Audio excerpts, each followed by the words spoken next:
Hi everyone and welcome to IBTM Connect. My name is Hannah Brewer and I am the Conference Manager for the IBTM portfolio. Connect is all about keeping you engaged and united as an industry as we work together to bring you the best possible content. Today, I am joined by John Martinez, CEO and founder of ShockLogic. John will discuss the term work-life balance as we need to ensure we are working towards creating an environment where life is integrated and to acknowledge that we are complete beings. The goal should be work-life harmony. During this webinar, you will learn how to listen and communicate more effectively and develop others as leaders, which will enable your organisation to grow and become a success. Thank you for being here, and don't forget to submit any questions you may have in the text box below. Now, please join me in giving a warm welcome to John. Thank you, Hannah. Thank you very much. And namaste to you all. Great. Good intro. So I'm going to share my slides, and then I'm going to take you through the process, and then I'm going to go back and forth between the slides and the camera. All right. Cheers for that. There is a if I understand correctly, there would be a chat function, and then maybe you guys can send messages and post questions, etc. If there's something that you want me to improve. All right. So I'm gonna go to the slides, and you should be looking at the first slide. So my name is John Martinez. I'm the CEO and founder at ShockLogic. We are absolutely passionate about simplifying the lives of event organizers, and we do this through technology and software. We've been doing it for the best part of 20-something years. I started the company in 1997. And before that, I spent the previous 14 years as a PCO, as a professional conference organizer. So the way that it's going to go today is that I'm going to give you a bit of an intro about me and the organization, so you know why am I here talking to you, and why should you listen, and then I'm going to go into how our brain works.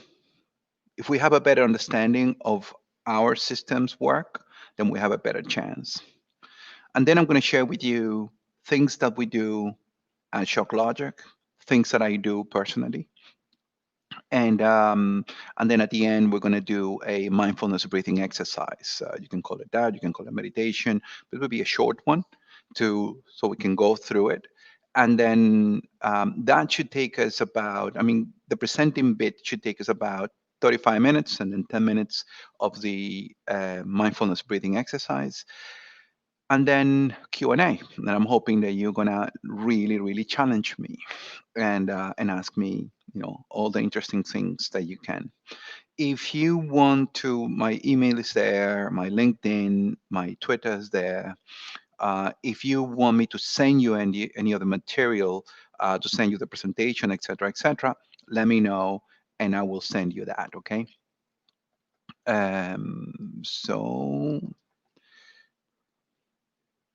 As I said, in my previous life, before I became a PCO, I was a quantum physicist. So I have a PhD in quantum physics from a very geeky university in Boston. So I'm a proper nerd that learned to communicate eventually. And ShockLogic as a whole is an amazing amalgamation of, we're about 60 plus people, and I absolutely adore my team. I am literally in love with each one of them in a particular way. And I have the joy of working with my son, who is the guy there with less hair than me on the left. And the team has been together. We've been together for a long time. The team and I have been working for a very long time. I have colleagues who have been with me before I started ShockLogic for 30 years, etc. That we've been working together. So it's a very tight culture. We have really worked on what on how the company and the organization is run. We created a series of products and solutions for event organizers, and we are, and the aim is that these um, simplify the lives of event organizers. We have also created some solutions for virtual events. We've been helping our customers for the last 7 years or so with the transition from face-to-face to hybrid and then eventually to virtual. So for us, this is more than just a COVID-19 sort of solution, but we've been doing it for quite a while. We have a solution for webinars, and then we have a solution for full-fledged event that we call Virtual Logic, and we have 3 options for different budget levels, and the difference between them is mainly design. So we do this all over the world. In order to run this organization, which is spread around the world, so it's about 60 plus, as I said before. We have done a number of things, and these are the things that I want to share with you. And one of the things that really surprised me a few years ago is when I realized that the event management job is ranked among the top 5 most stressful jobs. So no wonder, right, that so many people are feeling under pressure. So the whole question is work-life balance, and I have an issue with the whole thing of work-life balance, because I think that what works best is work-life harmony and work-life integration. There is a very large survey run by Forbes into about 70,000 samples that says that most people thought that it was one more thing that we're failing at. And I think that the whole concept of work-life balance also assumes that it's going to be a 50-50 somehow. And if you're not in balance, then you're doing it wrong. And I have this conflict because I absolutely adore what I do, and I I believe in switching off. So I wonder if a singer-songwriter is walking down the beach with her boyfriend, hand in hand, and they're looking at the sunset, and she's inspired for a song, and she takes some notes. If she's working at the time, or is she living? Is it leisure, or is it, So I think that more and more in the way that we work, it is harmony what we're looking for. And I think one of the things that bothers me the most about the work-life balance thing is that I think it lets employers like me to get away with murder. It lets employers like me to um, expect, or I don't know, there is this implicit belief that life and work are 2 different things, and therefore, as they're 2 different things, so you better leave also the person outside. And I was never able to do that. I was always the same one. So what do I do? And one of the things that affects us the most is anxiety and stress, right? This is the 2 words we hear the most from Gen Y, from millennials. Now there's a new one called pandemials, right?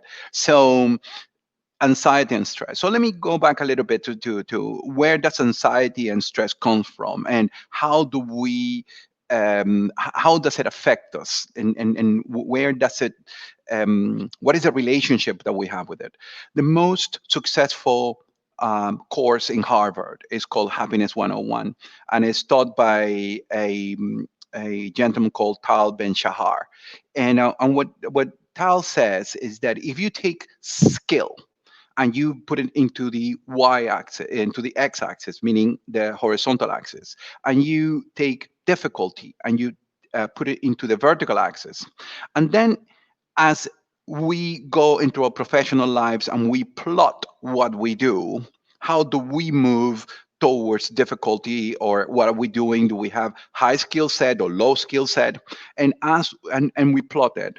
And he says that if we draw 2 diagonal lines like that in the axis, in the graph, then what he says is that this bit we tend to call anxiety. So we call anxiety and stress whenever we're doing something which is more difficult than our skill set. And whenever we are doing something where our skill set is too high, then we call it boredom. And what he says is that the middle space is called flow. So just to recognize this is really, really important, because it's going to identify, it's going to define the relationship that we have with anxiety.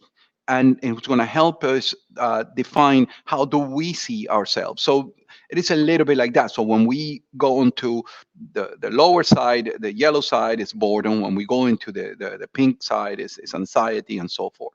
So what happens when we are doing things that are too difficult? We tend to say, "Oh, I'm overwhelmed. I'm stressed. It's too hard. It's too much." And when the skill set is too high, then we tend to say things like, "I don't feel challenged. I'm not growing. It's too easy. I'm not developing," etc., etc. So at the same time, in many occasions, we are able to change the language, right? And one of the values in shock logic is that growth and discomfort do not coexist. Um, um, sorry, growth and comfort do not coexist. So whenever there's growth, there's discomfort. Whenever there's discomfort, there's growth. And change and learning does not happen unless we step out of our comfort zone. So the idea is to lean towards discomfort and embrace it. And the language that we use is going to be really, really important on how we identify, how we define anxiety and stress. So we're learning. It's new experiences. We are testing grounds when we go into what was before anxiety and stress. So we call it discomfort and growth. And when we go into the comfort and integration side, so we can say that these are the moments when we are taking a break, taking a breath, breathing deep, and integrating the knowledge that we have acquired already on the other side. So rest, catching a breath, integrating, etc., etc.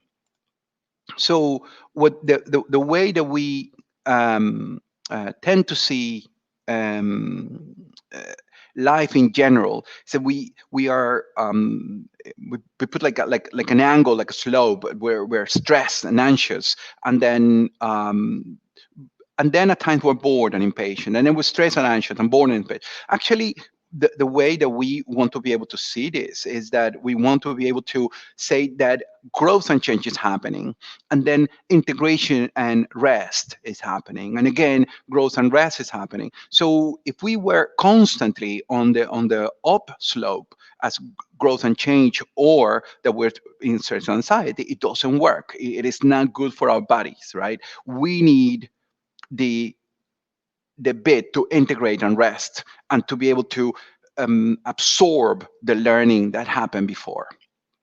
So this is going to be really, really important in self-regulation. So let me go a little bit into the neuroscience, right? From all of this, the scientific bit. We all have the same type of brain. No one has a better brain. We all have the same elements in our brain. Some of us use it differently, so others use it differently. But we have the same type of brain, the same model of brain, right? And the brain has a few bits. Here, there are a few bits that are really important. I'm going to make reference to. One of them is the brainstem, right? The brainstem is maybe the oldest part of our brain. It's about 400 million years old. So 400 million years. And this is where our autonomic system comes from. Things like breathing, blinking, sweating, our hair grows, our nails grow.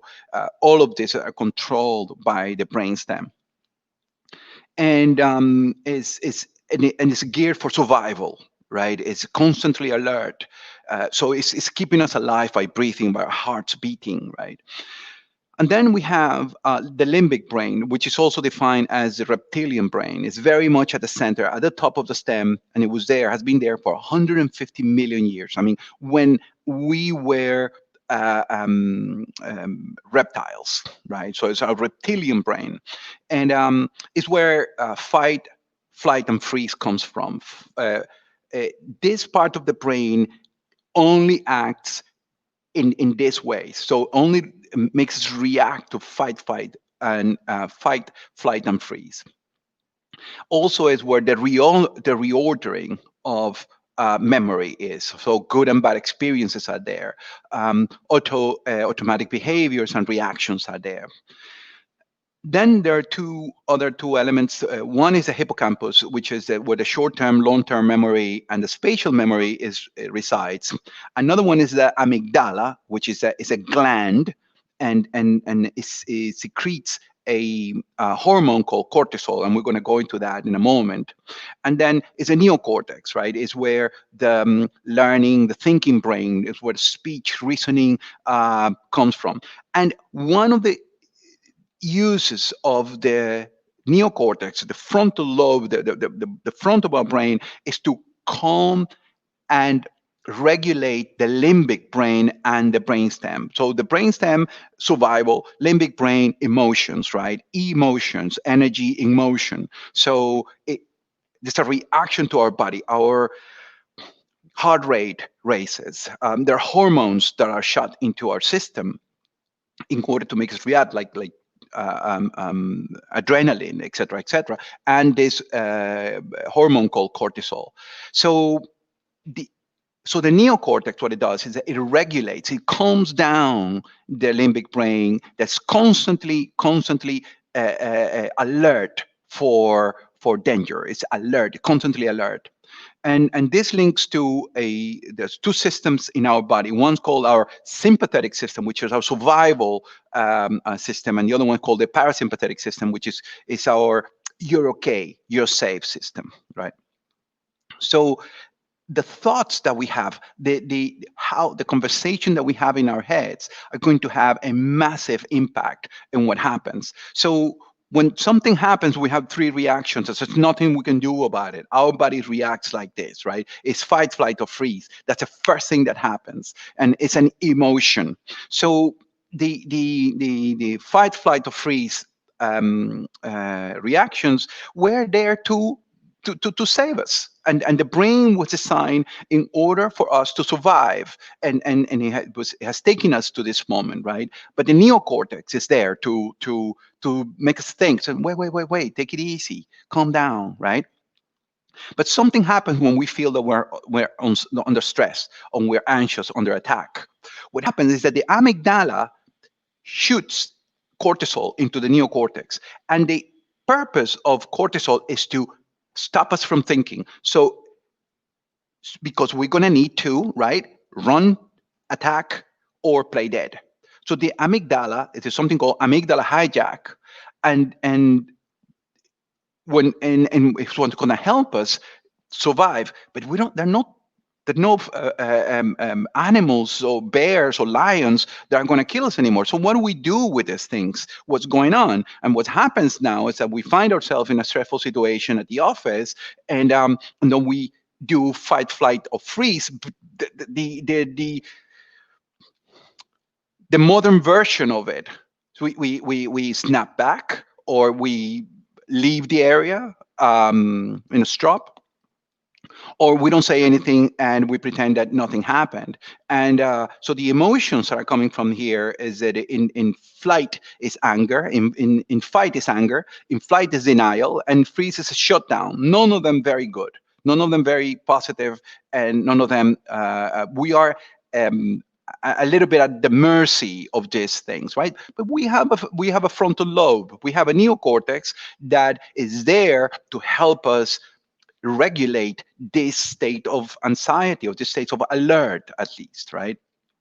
So, and the amygdala is working against us because it's shooting cortisol into our frontal lobe.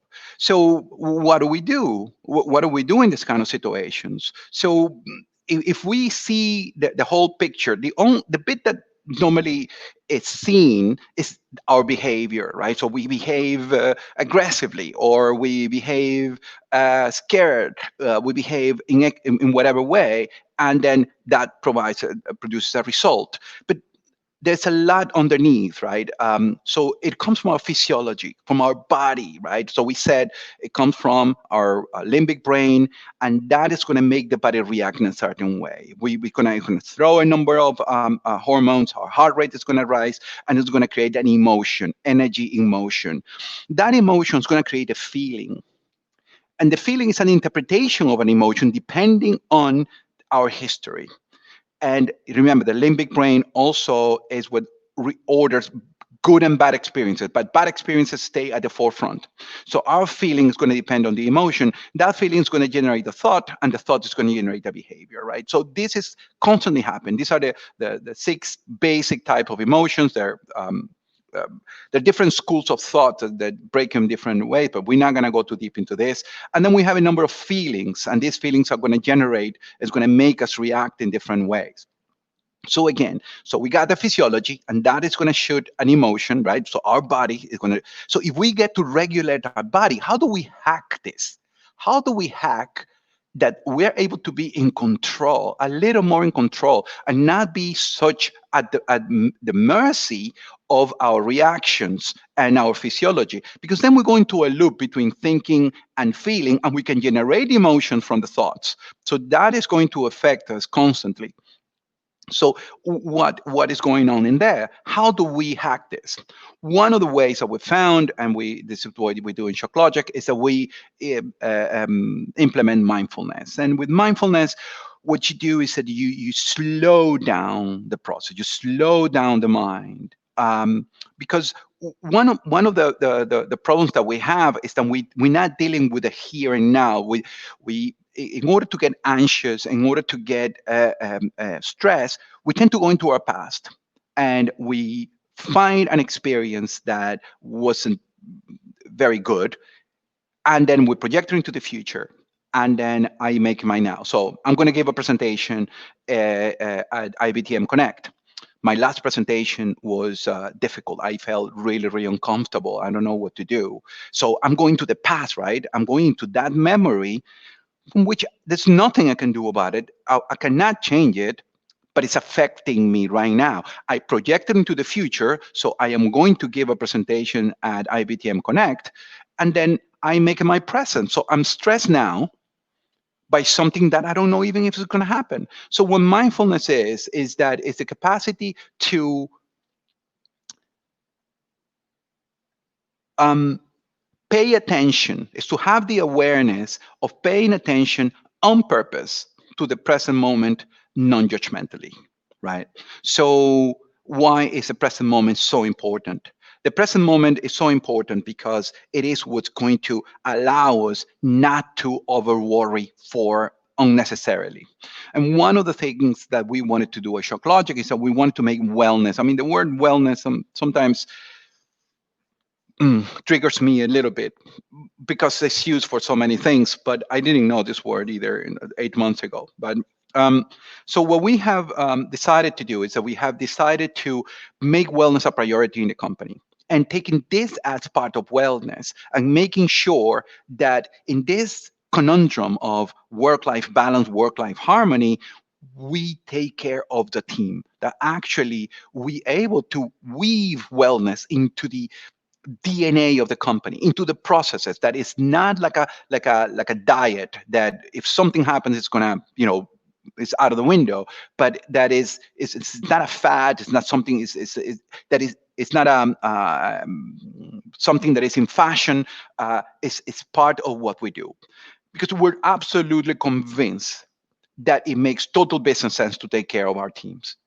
It is the best decision we can make, is to take care of the people that take care of us, and to take care of ourselves. So the balance, and for the members of our team, is really, really important. The balance in work life, or the harmony that they have. So this is really important. One of the things that we do, and it's one of our values, is that 360 degrees of care is our value, is that we will take care of all the four elements. Us first, put our oxygen mask first, like in the plane, If we are not okay, nobody can be okay. If I am not okay, if me, John Martinez, the CEO of ShockLogic, is not okay, I cannot take care of my team. So I have the responsibility. Not only I have the right, I have the responsibility to take care of me. And then together with our partners and our suppliers, we give our customers the best possible support, the best possible services that we do. And we are the most important part of the organization. Without my team, there's no me, there's no it, there's no Shock Logic. So we need to be able to make sure that work life is in harmony.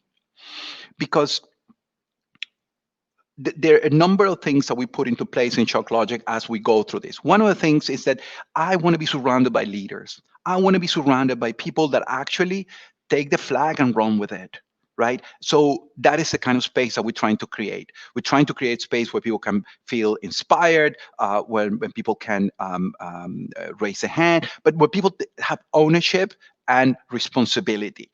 Compassion. I'm a self-defined compassionate leader, or I'm an aspiring compassionate leader, because I don't think I will ever become completely one. It will be something that I will be trying my whole life. It's like being a good dad, right? You don't graduate from good dad school and that's it. You can stop then. Or the Dalai Lama doesn't say, oh, well, I'm enlightened now, so I'm going to stop. It's something that goes on for the rest of our lives. So leadership as a way of living. And then as a technology company, and a company where I really believe in innovation, and we want innovation to work as an attitude. And innovation for us is that we create a space that is safe, where people will be able to make themselves vulnerable, ask the right questions, raise their hand. And it's okay to fail.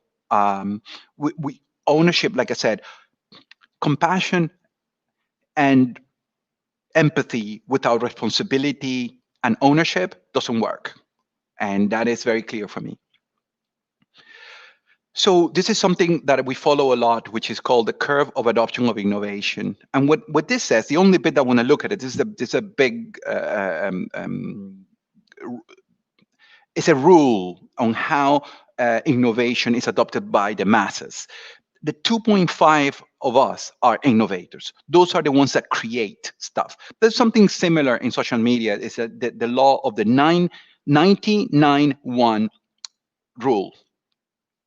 90% of us consume, 9% of us sometimes contribute, and 1% create the whole thing. So this 2.5% percent of innovators, how do we identify them? And once that we identify them, how do we create a space for them to be really creative?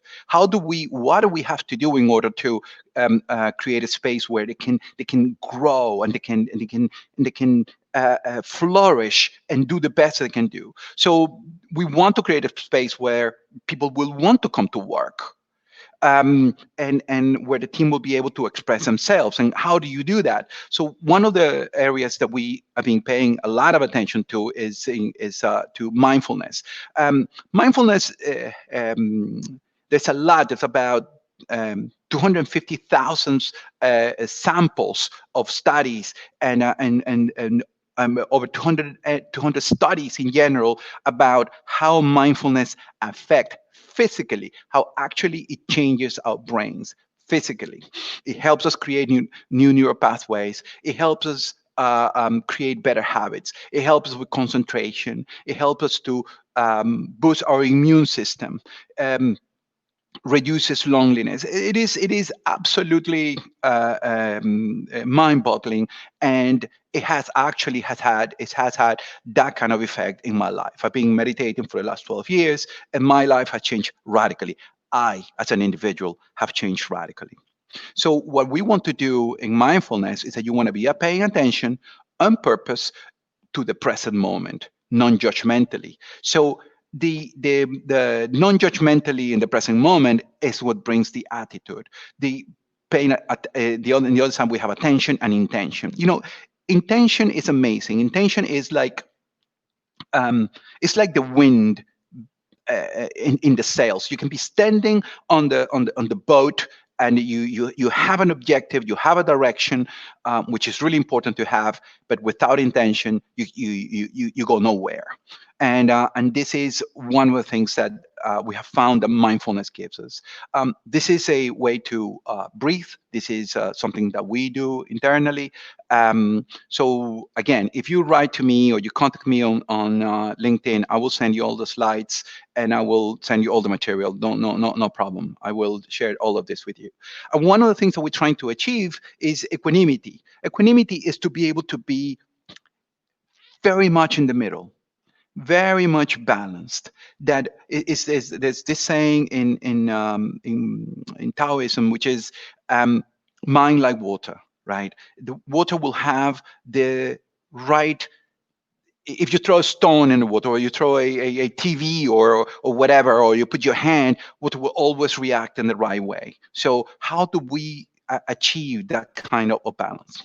Something else that comes with our culture is that we try to make sure that we modify the way that we communicate, and that how do we communicate with each other, and what are the kind of things we do. And there is a fantastic TED talk from a wonderful man called Simon Sinek that start with why. So when we communicate, we want to communicate from our why, and we tend to communicate from the what, the how, and the why. So if I ask you, what are you doing? You will end up describing the what, the how, but hardly ever the why. We also work a lot and tapping a lot into um, another wonderful TED talk from a woman called Brene Brown, and she speaks about vulnerability and about connection and how important it is to connect and how shame affects us. So by taking care of all of this, right? So we need to take care of the stuff that the person in the office is dealing with, not only their skill set as a professional. We need to be able to take care of the whole human being, and the whole human being is dealing with shame, is dealing with finding purpose, is dealing with how to how to regulate and how to hack the system with anxiety and stress. We want relationships to be win-win, or there is no deal. And this is another one of our values. And this is with our team, this is with our customers, this is with our partners, etc., etc. We will not take advantage of anybody, and we will not let anyone take advantage of us, because we're adults, right? And that's the way we choose to live. And this is at the core of the culture of the company. We want to be able to face life and face business and face a working environment with a mentality of abundance, right? Because when we work from a mentality of a scarcity, it is fear-based, the limited resources, etc., etc. We want to be abundant. We want to be open-minded. We want that's plentifulness. It is possibility-focused instead of problem-focused. And we have done a lot of research and a lot of work into infinite and finite games. So what is a finite game? What's an infinite game? Finite games are all the games that we know today. Football is a finite game, right? A set of teams, a set of rules, somebody wins at the end, right? The game begins and ends, finite. Infinite games goes more into game theory. As I said to you, I was a quantum physicist in my previous life. So an infinite game, the the purpose of an infinite game is to stay in the game, is to continue playing. And that's what life is. That was education is. That's what knowledge is. That's what business is. Business is an infinite game. It's not who's first now. It's who's going to be there playing the game in 10 years. That is what business is. So we want to be able to tap into our vulnerability and build trust, because trust builds relationships, and relationships build the business. I don't want to lose track that we are actually running a business here. This is not a charity, and we will take care of our people while they are part of our team, right? And we concentrate on what's going on in the team. So we want to be listening, and we want to be listening all the time. So there's a few things that we do here. First, We believe that responsibility is the ability to respond. So if we're not in control, if we are stressed, if we are anxious, we won't be able to respond in the right way. Therefore, there can be no responsibility. And results only comes when responsibility meets challenge. So we're challenged and we go into with responsibility, and then only then we produce results. So what are the things that we do? One of the things that we do is that we embed mindfulness into the fiber, into the operations of the company. We have also chosen to have a dedicated professional coach counselor within the company who sees everybody. He sees me, he sees all members of the team. We're also do something called weekly scrums. So today, right now at 3:30 in the afternoon, the scrum is happening in at ShockLogic. So the whole team, the whole company, all 60 plus of us meet in Zoom. We've been doing this for about 4 years. So we're very adapt to meeting online because we have been doing it for a long time. Every day, each team does a 3-minute mindfulness breathing exercise that is led by a different team member every single week. And these are very structured meetings. We have a general scrum, we have team scrums, and we have the daily check-in. All right. In the daily check-in, it's a 3-minute mindfulness breathing exercise. I said, right. So this is part. I can send you all of this information. It's a bit too much text for the slides, and it's too much to go through it completely. So there's in the general scrum this afternoon, we have a method on how that works, and it has to be, you have to integrate these things into the processes. You need to do that. Otherwise, as soon as you change a manager, it goes out of the window. And it stops happening. So you need these things to happen all the time. So there's 3 things that we do during the scrum. We do recognition. So one of the questions that the team has to answer, the general scrum, what it does is that each team presents to the rest of the company. And there's 7 teams, and they're 6 minutes each. So in 6 minutes, you have to say what you did last week, what you're going to do next week, and then you answer a few other questions. And among them is, who would you like to recognize from your team and why? Recognition has an amazing value. So embedding that into the processes, into the DNA of your company or your organization, of your team, is going to be absolutely amazing and very, very, it's going to come back to you many times. Then we do something called elevator pitches. So 3 members of the team are selected. There's a rota. They know they're coming, and they have to read their elevator pitch. An elevator pitch is, what would you say to somebody that's important to you if you step into a lift between the ground floor and the 3rd floor? 60 seconds. So your elevator pitch. So we work every single week on the elevator pitch. Now, the elevator pitch has to start with why. They have to start with their purpose. So my elevator pitch is, hi, I'm John Martinez. I'm the CEO and founder of an event technology company in London called ShockLogic. And I'm absolutely passionate about the development of human potential.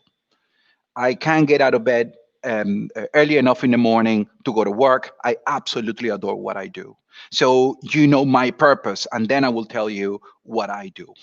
And then one of our team members is selected also in a rota to select one of our values and explain what that this value means to him or to her. And this, what it does is it makes people actually live their values. I said this to you. During the morning check-ins, what the purpose, the operational purpose of that is to go through the to-dos of the day and to define priorities. And we prioritize all in the same way: must do, should do, could do. 3 groups. One of our company values is be kind and necessary, because everyone that you come across is fighting his own battle. So what this says is kindness, empathy, right? Very much at the forefront. Okay, so now what I'm going to do with you guys, I'm going to stop the slides momentarily, and I want to invite you to do a breathing exercise with me. It's pretty straightforward. There's nothing, not much that you have to do. Everything you have on you. You don't have to pay anything. You can do this with apps if you want to. They're very, very, very helpful. But you're going to see how easy this is. So bear with me for a few minutes. What do you have to lose, right? So sit comfortably, right? And I'm going to invite you to breathe with me.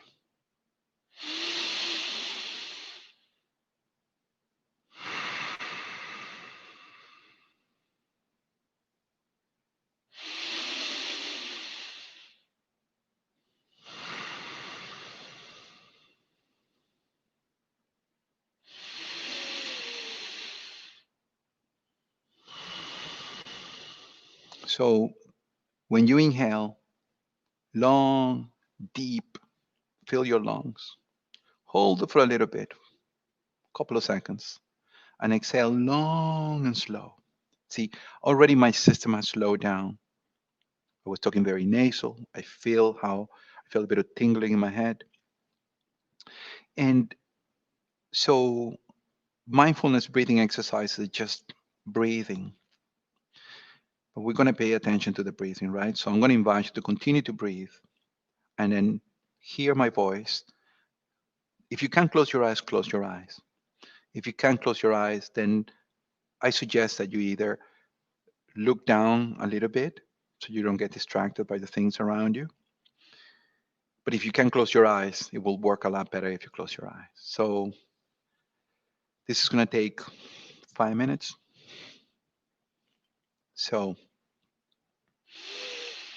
inhale deep.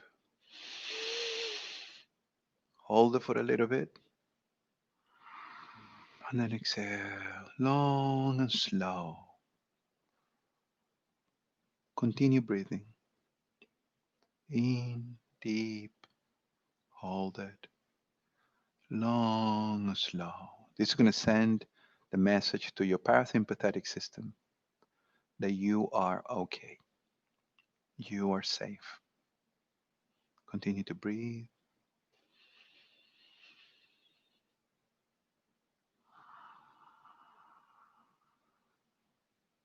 Pay attention to your breathing. Feel the air as it goes through your nostrils, as it expands your lungs. Feel how your belly expands when you inhale and how it empties when you exhale. And when you're breathing in, say to yourself, inhaling. And then as you exhale, say, exhaling, long with the breath. You are okay. Right now, at this moment, you are okay. Continue breathing with me.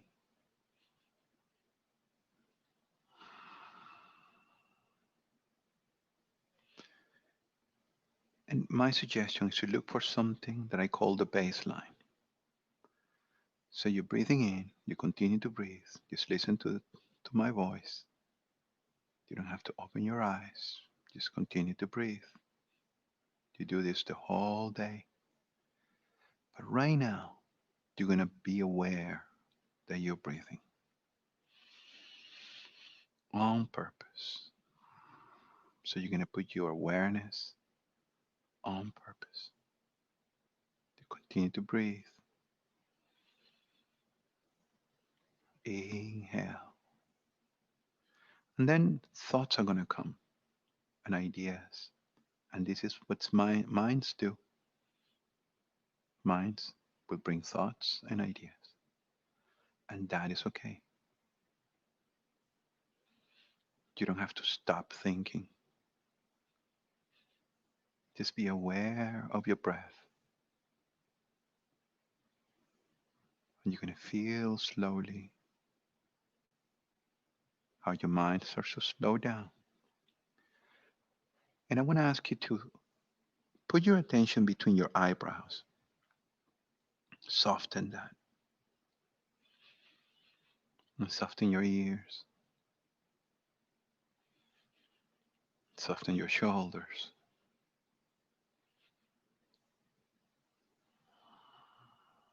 Continue to breathe in deep. Hold it a little. Out long and slow.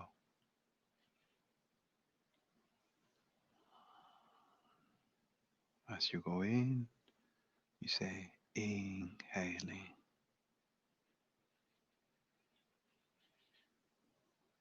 As you go out, you go exhaling.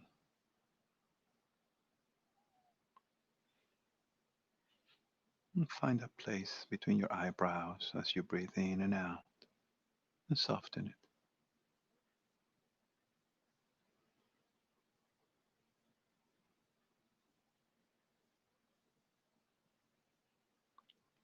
Ideas will come, thoughts will come. They're supposed to come. And you let them go. Don't follow them. If you follow them, you come back to the breath. And that was okay. This is what minds do. Think about that idea, that thought, like a cloud in the sky, just passing by, like a leaf downstream, softly going away, and you go back to your breathing. You go back to your brow, soften it. Go back to your ears, let them hang. Go back to your shoulders, relax them. You continue breathing like you normally do.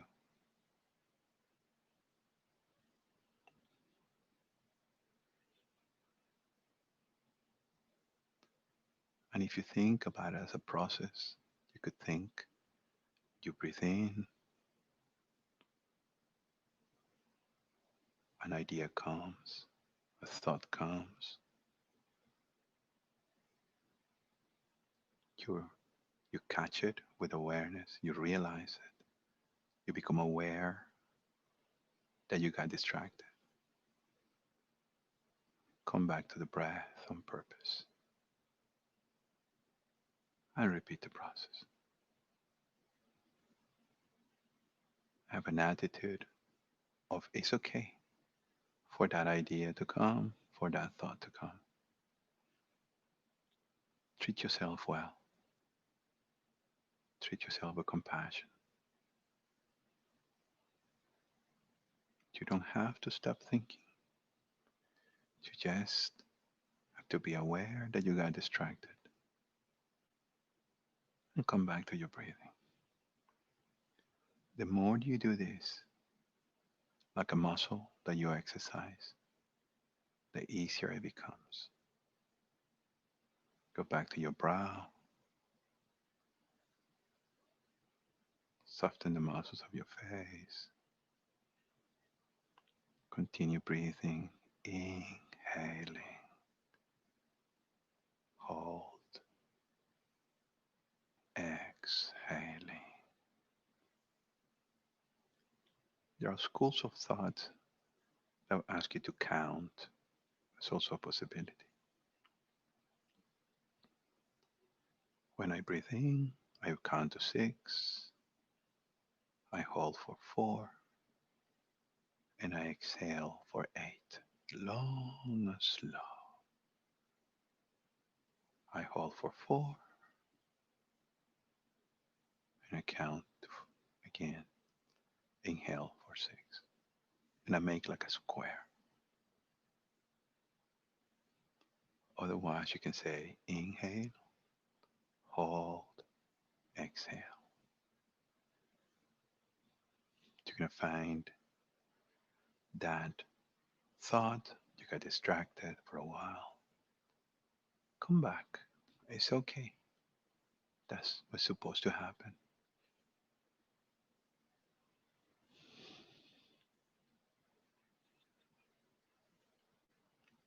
So we begin to end the exercise.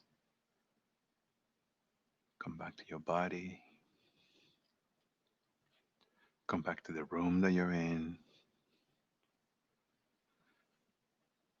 Come back to your chair. Wiggle your fingers and your thumb and your toes. When you feel comfortable, open your eyes. Welcome back. Hmm. That took about 8 minutes, 7 minutes. And so this is something that you can do on your own. This is something that you can do with a group. You can practice um, with an app if you want to. So I'm going to go back to the slides so I can show you something really quickly.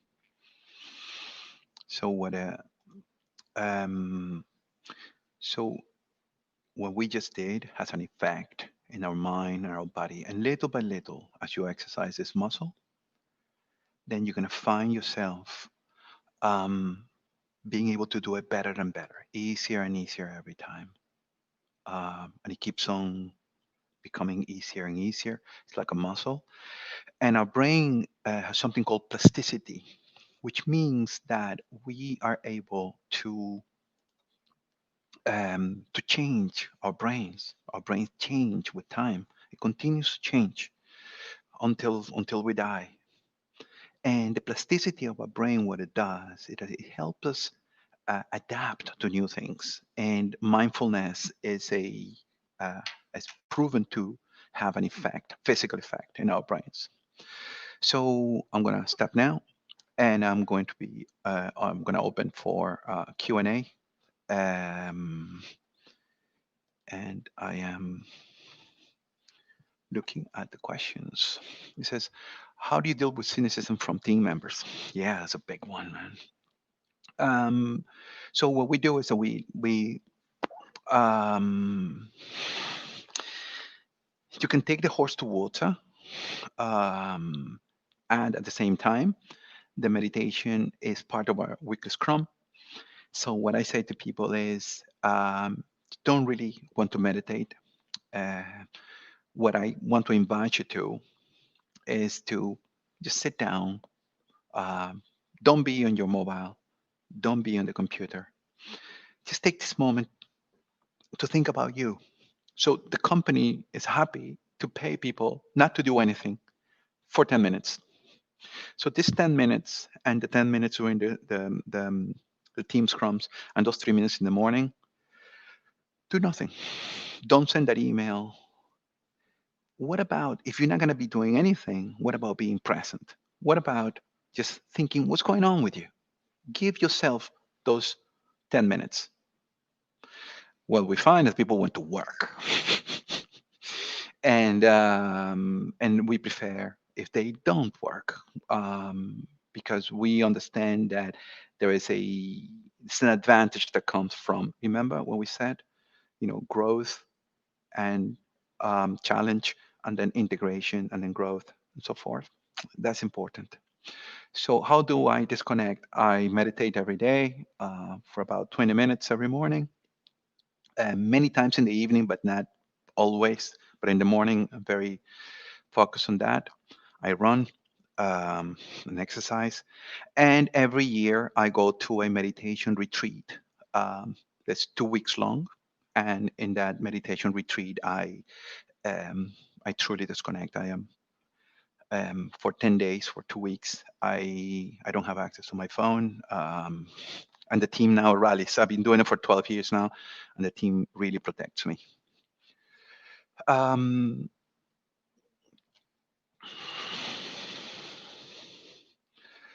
One of the questions that I get here is how do we get started with meditation in the company? I've been meditating for a long time, but I was a chicken. I was afraid of what I said before about the cynicism, people rolling their eyes and hippie crap. But I'm a businessman, and I realized the effect that it had on me. So about 4 years ago, I summoned the courage to actually send it to bring it into the company, and I brought it very slowly. But now members of the team run the meditation and run the exercises. Um, how is real mental health tackled within the organization? Yeah, well, real mental health is always real. We have this counselor, coach that helps us all, and so we really pay attention to that. Um, During lockdown, the COVID-19 pandemic, many couples found themselves on the crossroad, either nearly divorced or divorced. Also, now there are many women that are pregnant. What was the main reason? For example, wow, this is big. Um, thank you. Thank you very much, Sam. That's a long. Um, do you have any team for well-being on the remote team? Yeah. Okay. Thank you. Very nice presentation. Did you make slides available afterwards? Yeah, Sabine. If you write to me, john@shocklogik.com, I'm going to put it on the slides so you can see my. Yeah, it's there. Write to me or send me a message in LinkedIn, and um, I will share with you um, the slides. No, no problem. Um, this talk will be recorded and we'll be able to rewatch or download it. Yes. This I think will be available at IBTM Connect and also in Bright Talk. So I think it will be. But if you write to me, I will send you the information um,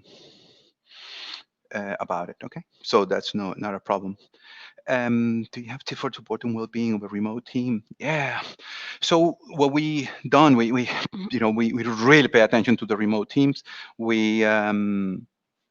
So we see remote working or working away as a um, we divide it in two basically. We said external factors and internal factors. So external factors we divide in the space, the furniture, and the technology or the equipment. So space is, for example, you can see me here. I'm in quite a big room, so I prepare myself. I make sure that I was here for you. I'm taking responsibility for what I'm doing. I'm making sure that I have good light, that you have good sound, that you're able to see me. So I'm actually right now in the north of Scotland, and the place that what I was had no internet or had very bad internet, and I wasn't aware of that when I got there. But when I got there, I realized it. So I rented a room at a hotel, and because it's low season or low right now, it's you know, so I made sure that my space is correct.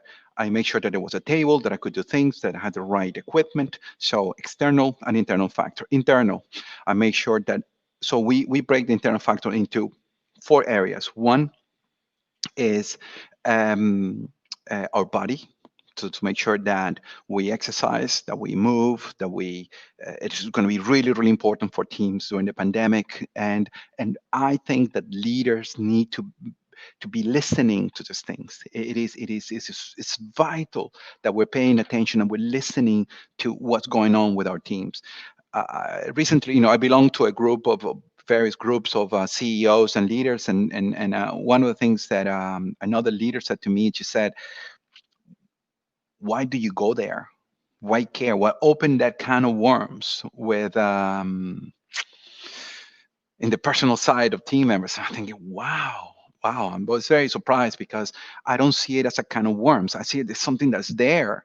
If somebody broke up with her boyfriend or somebody had bad news on a health issue from a relative, it's going to affect them, right? So pretending that's not going on because the person is behind the computer typing away and actually their head is somewhere else, it doesn't make any sense. Um, I had never been able to be two people. Live at the door. The person, or if my son is ill, my son is ill, and the most important meeting that I have, I will take care of it. But half of my head is going to be there, half of it's not going to be there. So what we want to do is that we want to be able to really, pay attention to the people. It makes total business sense. If anybody, if there's in the audience anyone that is a business leader, I'm telling you, it makes sense. It makes business sense to take care of our people. Without them, there's no us. No two qualms about it. I wouldn't be able to do this if it wasn't for my team that actually helped me and rehearsed with me, etc., etc. So um, the so we said the internal. The internal is our body, and it's our mind. So are we stressed? How are we dealing with that? Our connections, our connection to our relationships. So how do you, similar to what Sam, sorry Sam, I cannot pronounce your name, is NWOGWUGWU. Wow, I would love to hear how that is pronounced. Um,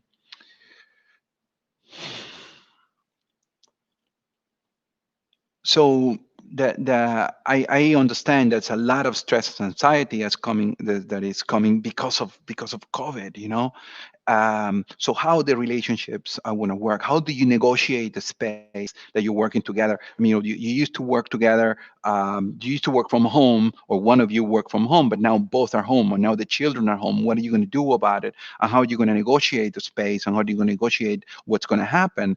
And then our behaviors. Are we creating behaviors that actually support us? Are we actually being uh, um, um, creating habits that actually are conducive? One of the things that I do is that I take a shower, get dressed. Not, I don't want to work in my pajamas. I work in very sporty type of clothes, but I get dressed. I'm not wearing, when I'm working from home, I'm not wearing a shirt like I'm wearing right now, but I want to wear a shirt for you because, for me, this is important. And I want you to have a certain feeling of what's going on here. It's a professional environment. So the and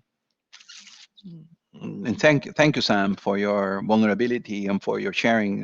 Really, really impressive. Um, will this be able to download it? Sorry if you said this again. Yes, guys. So my email is there. That's my email, john@shocklogic.com. In LinkedIn, you can look for me as John Martinez, and in Twitter is @JohnShockLogic. Let me see if I answered everything.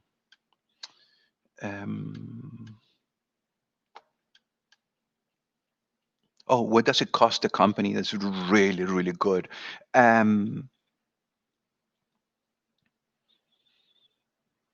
Nothing. It costs us nothing. The wonderful thing with mindfulness and doing this kind of things is that we only have to care about the people. And being caring doesn't cost a lot. We don't do things like put granola and yogurt for people.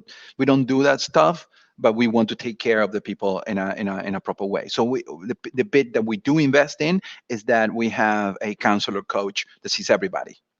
And before before the lockdown, before we went to work remotely, we had an osteopath that was coming to the office once every 2 weeks, and she would see everybody. Her going rate was about 65 quid an hour. So, but she was charging us 45 because 45, because we were promising a lot, bulk, and then we would pay her 25 and the team member will pay 20. So people would pay for it. but only 20 quid having a really, really good osteopath taking care of us, our backs, and getting massages. Work-life harmony is better hitting is a better hidden way to manipulate teams. Okay, booyah. That is the kind of questions that I was looking for. So it could be now, for example, I have a colleague. She's based in Korea. If she's listening, she's gonna know who I'm talking to. And she's working a lot of hours. And I am concerned. I'm concerned about the amount of hours she's working. And is she taking care of herself? So it's to have the awareness that is going on. That's a beginning. That's the basic premises that we need to take care of our people and our teams. We need to. There's no two ways about it. And we need to be listening. So the managers are going to be really, really important. And these are things that I want them to come from the management into, from the ground up, not all coming from me. Um, when what do you do when a team member doesn't take enough time off? So one of the things that we do is that we encourage them to take the time off, and we will support him or her in their job, so they feel that they can take the time off. Because most probably when they are saying no to taking time off is because they're afraid of how messy it's going to get, and if they're going to be able um, to do their job properly, or they're going to go on holiday and then when they come back, they're going to find even more mess than when they left. These are the kind of things that happens and that we are all afraid of. So in this case, we make sure that the team is supported. um, but what is really, really important is what I said to you at the beginning, is to be able to be clear on what is producing anxiety, what is producing stress, where stress comes from. And once we understand it, then we can do something about it better. When we understand how our body works, we have a much better chance of dealing with the situations, how our brains work, where stress comes from, what anxiety comes from. So let me see what else. Um, ooh.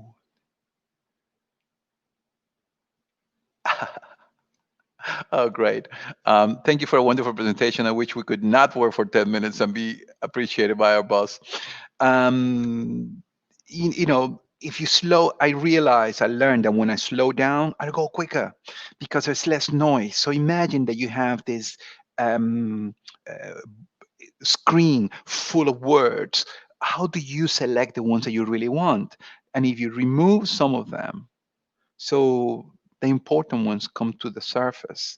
And what I realized is that the noise in my head, I thought that I needed to be thinking, thinking, thinking, that when I slow down through mindfulness, the important thoughts, I make better decisions, I prioritize better, I select what I'm going to do better, slow down, I communicate better with people.